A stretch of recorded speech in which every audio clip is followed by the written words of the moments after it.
புத்திசாலி ஆமை மற்றும் அவசர குணம் கொண்ட முயல். ஒரு அமைதியான காடு ஒன்றில் புத்திசாலி ஆமை மற்றும் வேகமான முயல் வாழ்ந்து கொண்டிருந்தனர். முயல் எப்போதும் தனது வேகத்தைப் பற்றி பெருமைப்படுத்திக் கொண்டே இருந்தான். ஆமை மெதுவாக நடப்பதால் அவனை கிண்டல் செய்து சிரித்துக் கொண்டே இருந்தான். ஒரு நாள் முயலின் கிண்டலால் மிக்க சோர்ந்த ஆமை ஒரு பந்தயத்தை முன்மொழிந்தான்.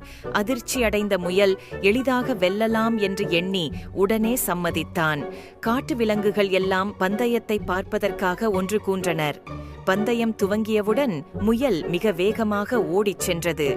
தனது முன்னணியில் நம்பிக்கை கொண்ட முயல் பாதி வழியில் தூங்கினான்.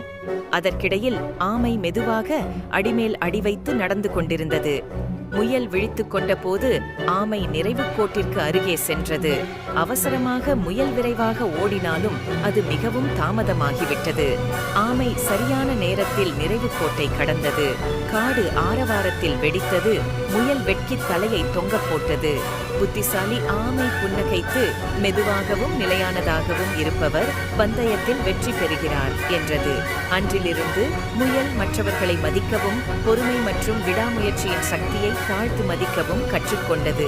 காட்டு விலங்குகள் அந்த பாடத்தை ஏற்றுக்கொண்டு சமாதானமாக வாழ்ந்தனர்.